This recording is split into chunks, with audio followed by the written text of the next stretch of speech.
Hi everyone, Broman Jenkins here. Welcome back to a little bit more of a redstone idea.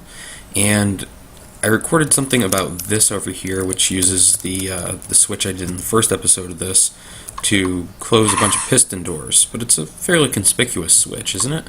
It's obviously going to be picked up on by a creeper or a zombie or something like that. So let's think of a different way to do this.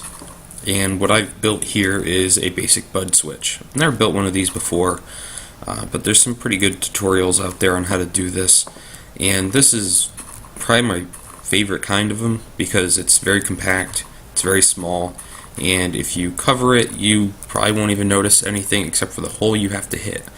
Of course, I'm assuming you're like way down here and barely able to see this gap. Of course, because of how a bud switch works. And it's called a bud switch because it stands for Block Update.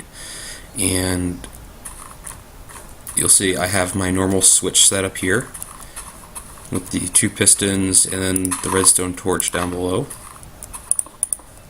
And if I come over here, you'll see I've got this torch here that's not powered anymore because I've got it powered through this system, which is constantly powered using pretty much the same principles. It's powering this block that powers this, that sets all this stuff up.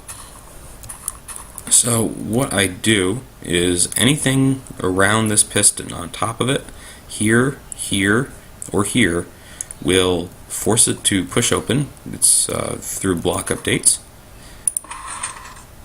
and it'll switch things. So it's powered now. Through my two switches, it is no longer powered. I come back over here, powered again. I mean, it's a very efficient little system. I really like it. And, any of these spots. Every time you place or destroy a block, it forces this piston to push open and realize that, it's powered. It doesn't realize it's powered because the bug with pistons is that they know they're powered pretty much at all times from above or from the side. And so if you do this, it realizes it's powered, but then it realizes it's not technically powered anymore, and or actually you kill the switch. As soon as it realizes it's powered, it pops open and basically destroys this block in terms of existence, which unpowers itself and forces it to close again. It's a fairly interesting system, and it leads to some really fun stuff. You could actually completely encase everything around this thing in brick and just start placing a block, let's say here, every single time you want to get in and out. But I prefer this spot here way above, or you could just have a block that you destroy instead of place. It's up to you. And then of course inside you could power this entire thing through normal means, i.e. a button. Hey, I've made it through my doorway over here. Let's put a button on. And I'm spending way too much time doing this stuff now. Yeah. Of course, this wouldn't be where your doorway is.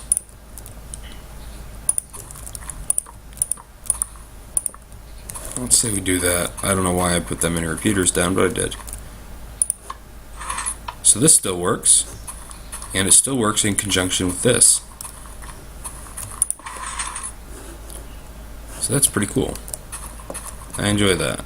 And this is great for a hidden base if you don't want to use a button, you don't like the idea of it.